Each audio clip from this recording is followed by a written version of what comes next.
Okay, so let me explain what this is.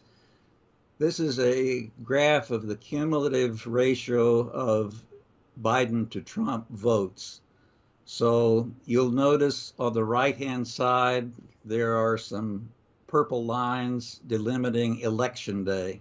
Okay. So all of the votes to the left of that were early voting.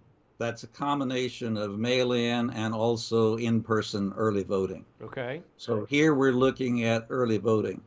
Now, when you start adding up one vote at a time, the ratio of Biden to Trump will change quite a bit at the beginning because of such a small number of votes. That makes the denominator very small. So you'll notice on the far left of this graph, there are a bunch of dots between about 2.6 and 3.5. Right. So let me just make up a simple example to explain what's going on here. Let's say as you tally up the votes, the first four votes are for Biden. That means 4 out of 4, he has 100%. And then the fifth vote is for Trump. Now Biden has 4 out of 5, which is 80%. So he's dropped from 100% to 80% in terms of the ratio. And that makes sense because 1/5 is 20%. So by the time you get to 5,000 votes, the next vote can only change the ratio by 1/5,000th.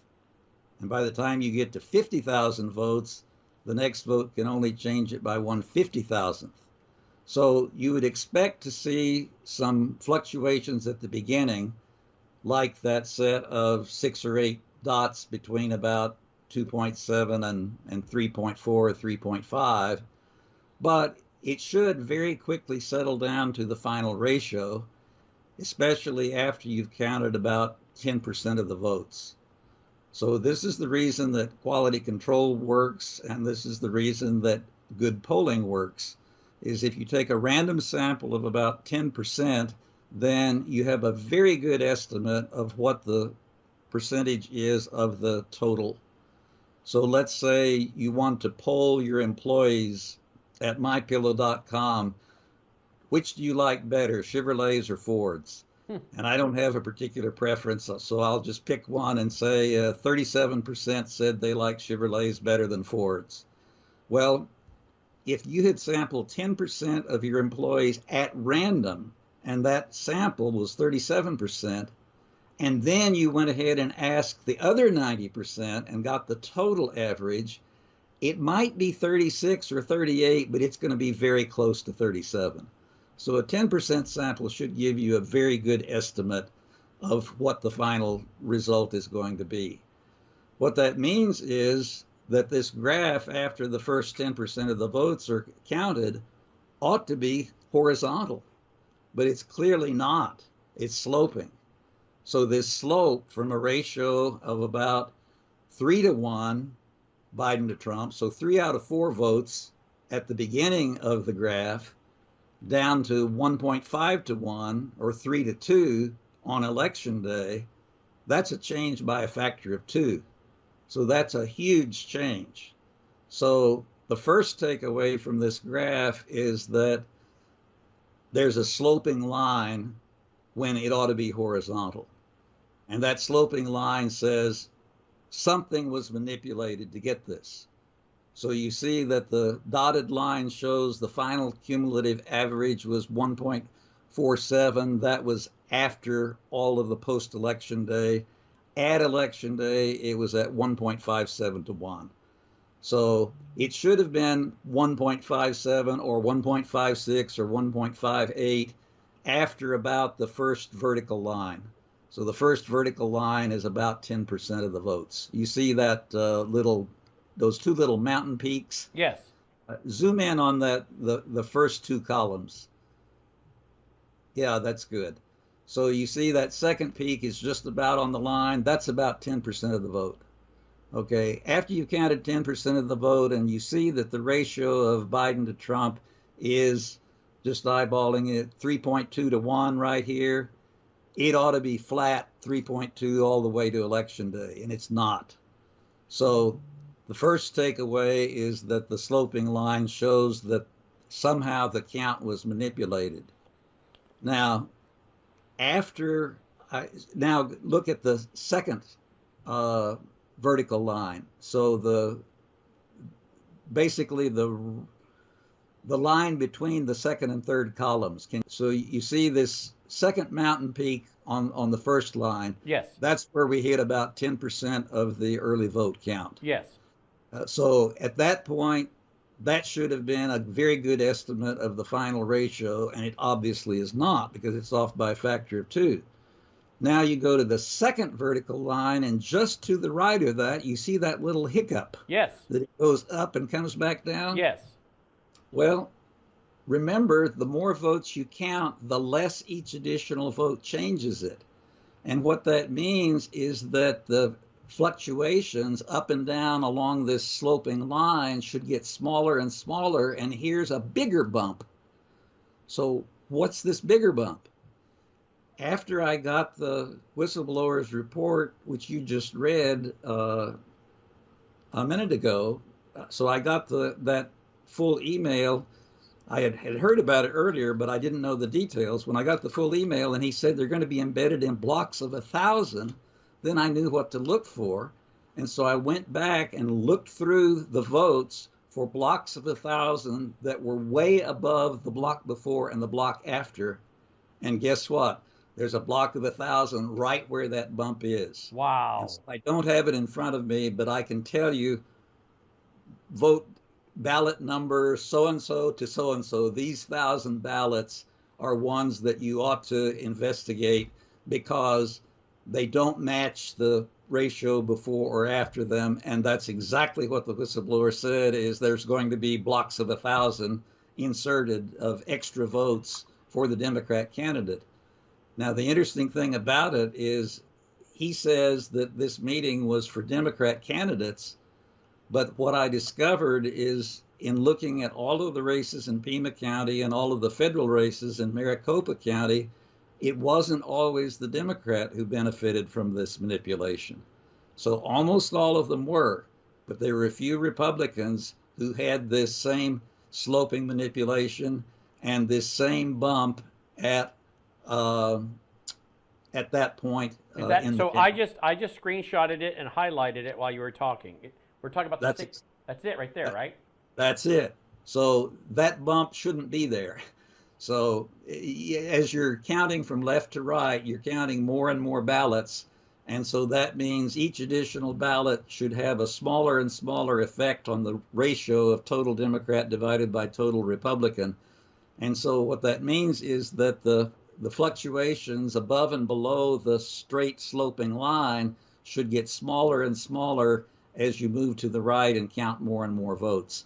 And here we have a bigger fluctuation than in the column before that, and that says that something unusual happened here, and that matches completely what the whistleblower claimed. Now, again, this was not part of my analysis. This is not part of my declaration in support of the lawsuit. My declaration in support of the lawsuit says two things: that the cumulative vote ratio following a sloping straight line is evidence of manipulation. And the second thing is it follows it so closely that it's hard to imagine another explanation. The green curve is the one that we saw before in red. This is the cumulative ratio of the votes.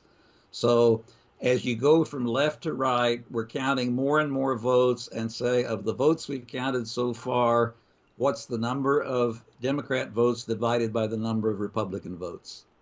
So you see up at the left, those 6 or 8 dots, every dot on this graph is 500 votes. So at the beginning, there are these wild fluctuations because it's such a small number of votes, each additional vote can change it quite a bit.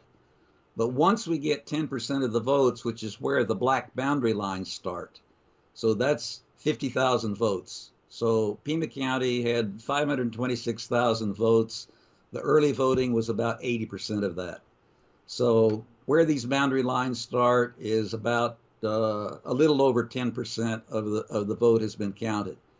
Now, to start with, let's just focus on the green line. So the green line is the actual cumulative ratio. total Biden votes divided by total Trump votes. And you'll notice that where the boundary curve starts, it's about 3.3 to 1. So if it were 3 to 1, that would mean 3 out of 4 votes were for Biden, 75%. When you get to election day, which is where the red dashed line and the black boundary curves stop, it's 1.57 to 1. So if you call it 1.5 to 1, that would be 3 to 2, that's 60%. So what this means is that Biden started after 10% of the votes at 75% of the votes and then steadily and systematically declined every chunk of, say, 25,000 votes. One chunk was 75% Biden, the next chunk was 74% Biden, the next chunk was 73% Biden. And I'm sorry, but envelopes don't line up that way when they come in the mail from all over the county. And are you saying it went 74, 73, 72, 71, 69, 68, 67, all the way down to election day? Exactly. Well, So that's statistically impossible. it is. So the first thing, and I want to give a shout out to Cindy Butler, who prepared these graphs for me. She was on with me on your show Yes. uh, earlier, talking about the difference between uh, mail-in votes which were random and votes which were not random. So she did these graphs. So let's take a look again at the red dashed line. Okay. So the red dashed line is called the trend line. It's a least squares linear regression to say of all the green dots. So we've got the green dots, that's the actual data, the cumulative ratio of Biden to Trump. Now, what is the closest line to all of those dots? And that's the red dashed line. So the red dashed line is the closest line. It says if you wanted to guess what the next green dot would be going left to right, if you guessed it would be following this sloping line down, you'd win your bet most of the time. Now, I like to give analogies to help explain the concept. So think about landing an airplane when the airport is completely fogged in. What does the airplane need to do? It needs to hit exactly the start of the runway. You don't want to hit before or you're in the mud. You don't want to hit halfway down the runway because then you might not have enough runway to come to a stop before the end of the runway. You want to hit the start of the runway. So think of that vertical purple line as being the start of the runway. Say, that's where we want to land this plane.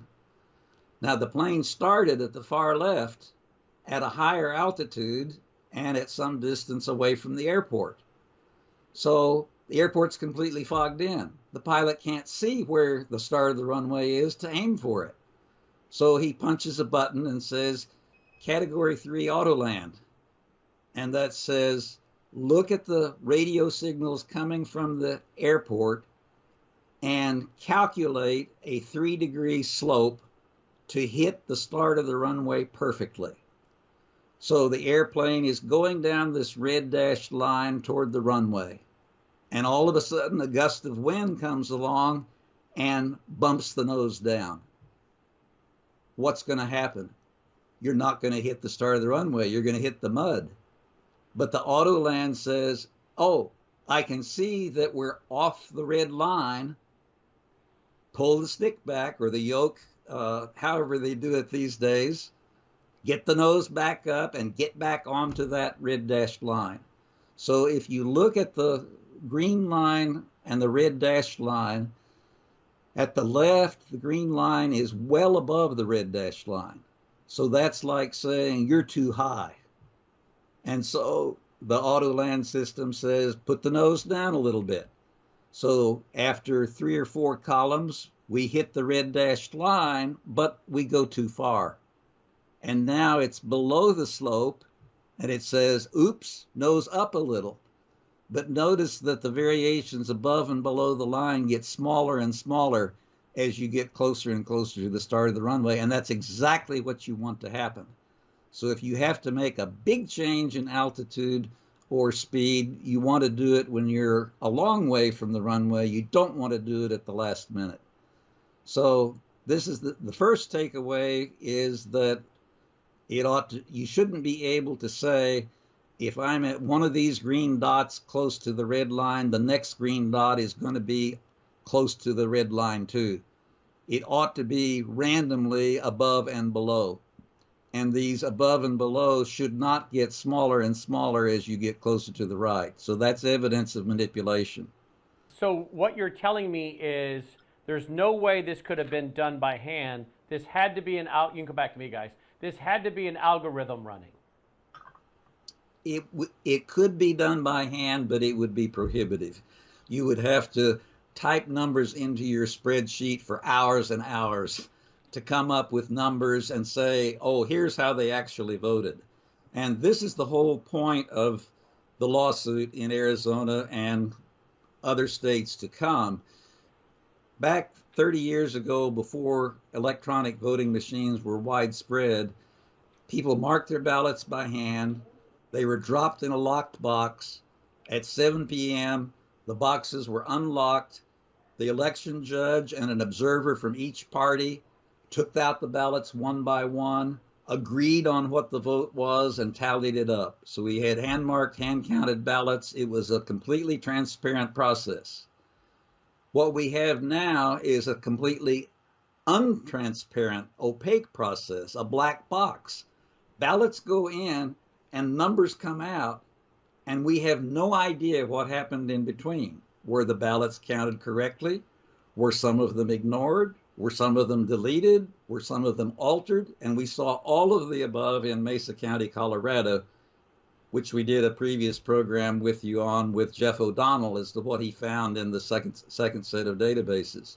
So the purpose of this lawsuit is to argue that since the machines are not trustworthy, we should go back to a transparent and auditable procedure for marking and counting ballots. And when we did it by paper, you know, your election judge plus a Republican and a Democrat, all three of them could agree. They don't get to agree on squat now, do they? Because they don't see, they don't know.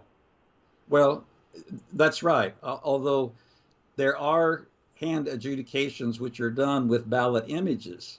But in the case of Mesa County, Colorado, there were no authentication files. And so we have no way to verify that the ballot images were not altered inside the machine. Right. But I'm saying on the night of election, three people can verify what happened. On the night of election, how do three people verify with machines what happened? Can they? No, they can't. Right. So that's not possible. Let's go. Yeah. Go ahead. Let me also read from your declaration as well, and we'll go to that next slide. You said, I have consulted for major national and international firms, including IBM and all these. So he's got an incredible bio, which you guys should read. Okay. But you talk about your analysis of the cast vote records, and you say, in my expert opinion, that in the November 2020 election for which the cast vote records data was made available, ballots in Maricopa County and Pima County were artificially processed through the tabulators tracking a proportional, integral, derivative type control function in a closed loop feedback system. A PID, which stands for that audience, stands for that proportional, integral, derivative. A PID controller or variation of it is a software coded algorithm to maintain a measured process variable, that is, an outcome such as a ratio, at a pre-specified desired set point. PID controllers are used everywhere, from cruise control in automobiles to Category 3 auto land for an aircraft making a landing when the runway is completely fogged in, as he explained, to industrial automation of all kinds, such as robots, refineries, and other chemical plants, manufacturing controls, and self-driving cars. And you go on to state that your information shows you that this kind of software program had to be running, correct? That's right. As I said, if you look at the graph and you see there's this trend line and the actual numbers go above, below, in smaller and smaller deviations, the amount of work to do those calculations and come up with these numbers by hand is prohibitive. not to mention that you would then have to sort the physical ballots into the proper order in order to get this declining ratio.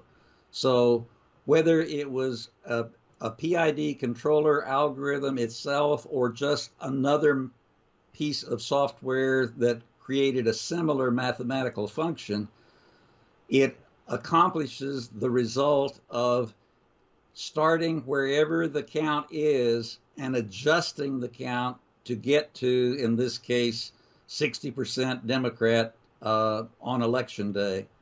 And that adjustment is something that, in my opinion, had to have been done by software.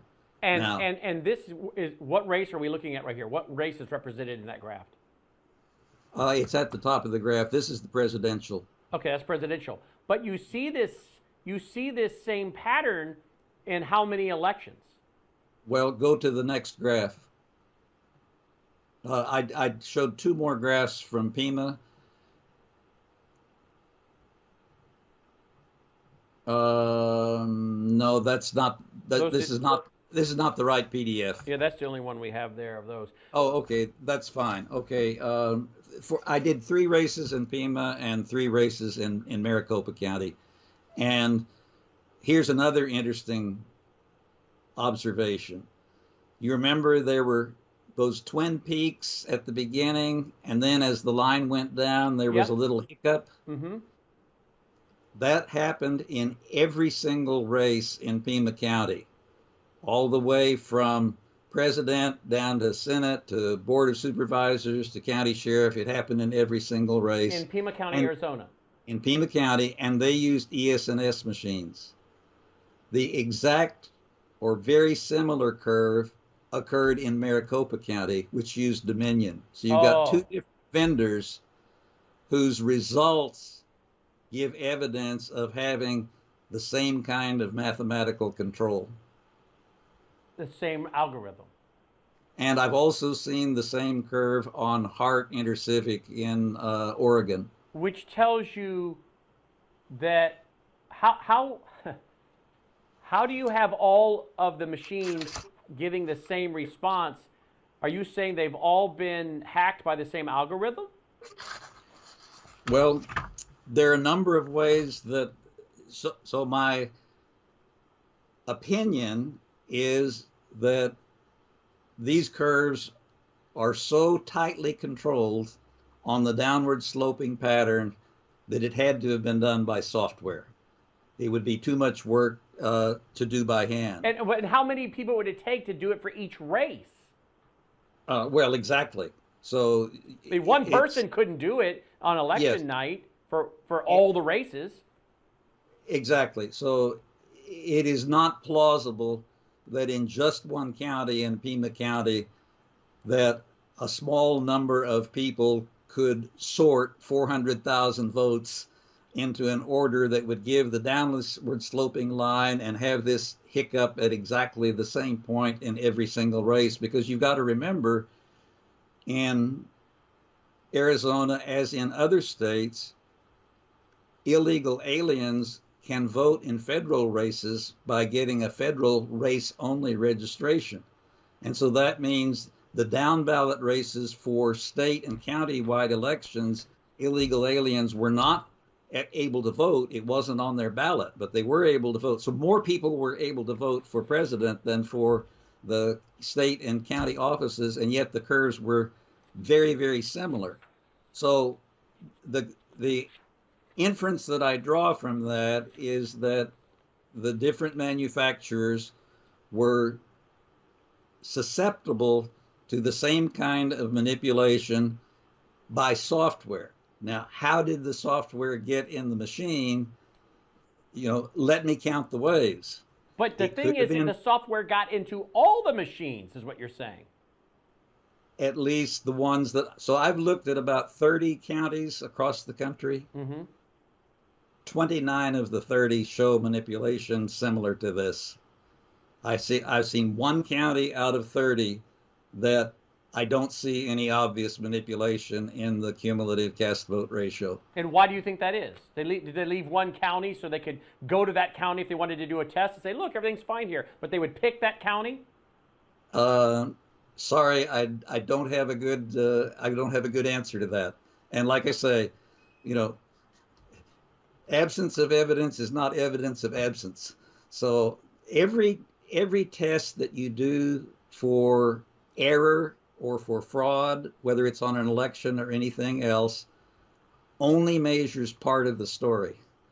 So this cumulative vote ratio will detect manipulation which a risk limiting audit cannot. So a risk limiting audit, which was not done in Arizona, but it is done in a number of states. And for the viewers, explain the difference between what you did and a risk limited audit. What's the difference?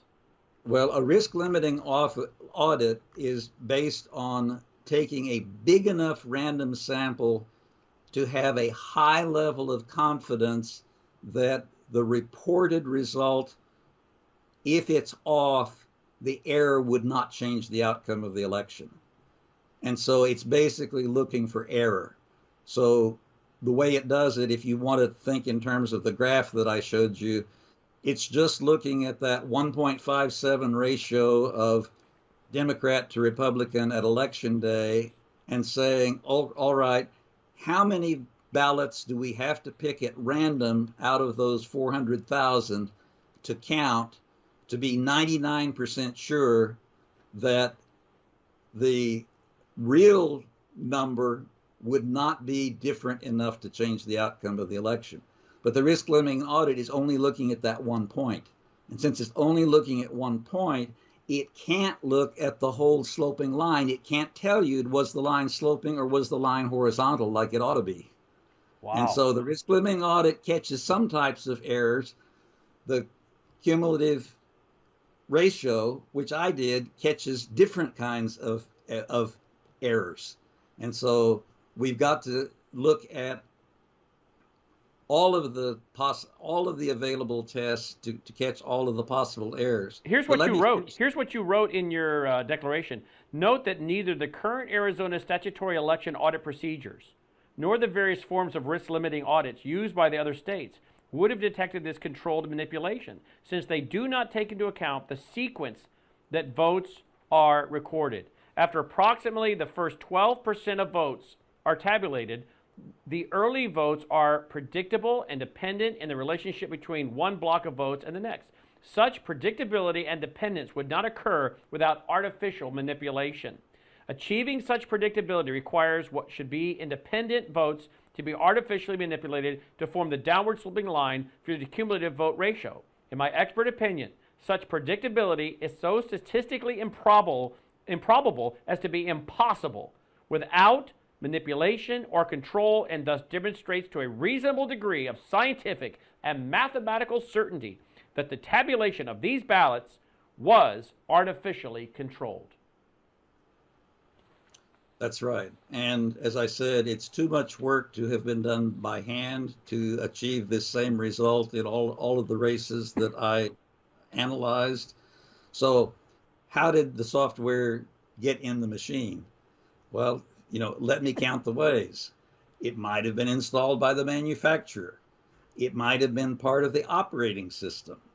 It might have been an open source or off-the-shelf commercial library that was incorporated into their code. It might have been remote access, hacking into it and altering the software. It might have been a virus. It might have been some other kind of malware. So my conclusion that it was most likely software, I have no evidence as to how the software got into the machine to do that. It's just that what I observed coming out of the machine, I believe, could only be explained by software algorithm. Well, now we have the Cyber Security Infrastructure Agency coming out the 1st of June 2022 and saying that the Dominion machines are vulnerable to this kind of behavior. While they say we don't have any evidence it occurred, hasn't our own government, CISA, this Cyber Security Infrastructure Agency, admitted this is a flaw in the machines? Yes, what their report confirms is what was first found by Alex Halderman in a case in Georgia, that there are 9 critical vulnerabilities which make the Dominion machines susceptible to hacking. And these vulnerabilities obviously will have to be addressed by Dominion and by the states which use them, such as Colorado statewide. In the case of Arizona, I think only Maricopa County used Dominion and the other counties used other vendors. You state here, the evidence detailed above overwhelmingly demonstrates to a reasonable degree of scientific mathematical certainty that the sequence of the CVR, remind our audience what CVR stands for again? Cast vote record. Data, the CVR data, in both Maricopa County and Pima County show artificial control. You go on to state the alternating oscillations above and below the trend line with descending deviations from the trend line would require a prohibitive amount of calculation to accomplish by hand, not to mention the careful manual sorting of many thousands of batches of ballots to achieve the actual curves observed in the 26 races analyzed. This means that some type of computer algorithm is indicated, and a PID, remind our audience what that stands for? Proportional integral derivative. That's a piece of software like landing an airplane in fog on an airport. Exactly, or the cruise control on your car. A PID controller is the simplest control function that would exhibit following a trend line with alternating oscillations above and below the trend line with decreasing deviations from the trend line. Note that this same type of manipulation occurred both in Pima County, Arizona, which used ES&S voting machines, as did most other counties in Arizona, and also in Maricopa County, Arizona, which used Dominion voting machines, as you said earlier, as did 23 other states, indicating that the same or similar software was responsible. Such manipulating software could be installed in a variety of ways, including vendor programming, operating system components, open source or commercial off-the-shelf libraries, remote access, viruses, or other malware. Unless and until future proposed electronic voting systems, including hardware, software, source code, firmware, are made completely open to the public and also subjected to scientific analysis by independent and objective experts to determine that they are secure from manipulation or intrusion. In my professional opinion, as a computer expert, electronic voting systems should not even be considered for use in any future elections, as they cannot be relied upon to generate secure and transparent election results free from the very real possibility of unauthorized manipulation. My professional opinion as a computer expert is therefore that hand-marked, hand-counted paper ballots should be used instead. That was my conclusion after analyzing this data for about a year. For about a year. And so when we hear the media say all the things brought up by Mike Lindell and others have all been debunked, that they're conspiracies, what do you say to that? Well, most of them don't look at the right things. So, for example, in Mesa County, Colorado, where Tina Peters made a backup of the machine before the Secretary of State and Dominion erased it, Jeff O'Donnell found duplicate databases, which he and I have discussed on your show in previous days. This report that we issued about that duplicate databases and the unverifiable ballots in Mesa County, Colorado, was submitted by a citizen there to the district attorney, who asked the district attorney to investigate the crimes or potential crimes of manipulation and deletion of election records, which is both a federal and a state crime. The district attorney made an investigation, made a public report to the Board of County Commissioners.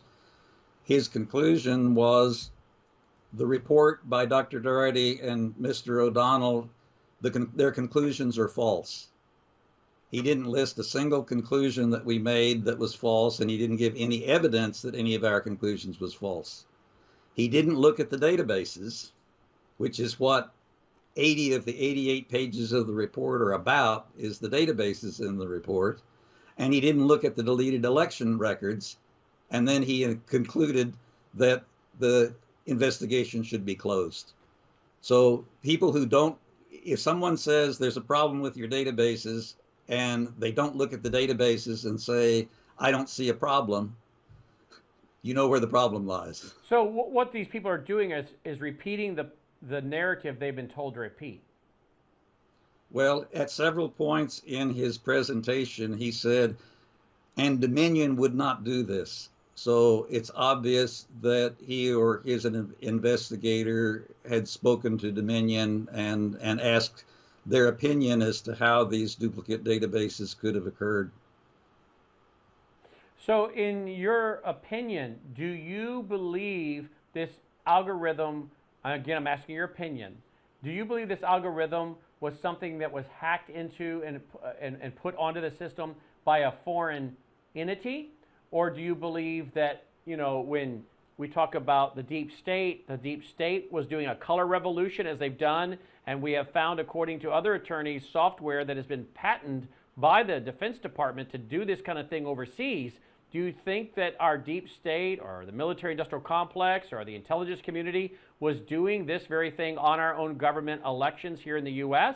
Or do you believe the third option? If it wasn't an outside government doing it on its own, accessing a vulnerability that even the government now through the Cybersecurity Infrastructure Security Agency admits is there, if it wasn't an outside government, China or someone doing it on their own, it wasn't our deep state doing it on its own, could it be the deep state allowed for there to be a backdoor, knowing that our adversaries would take advantage of it, and that would just be very good for them? Or what do you think? Because something smells.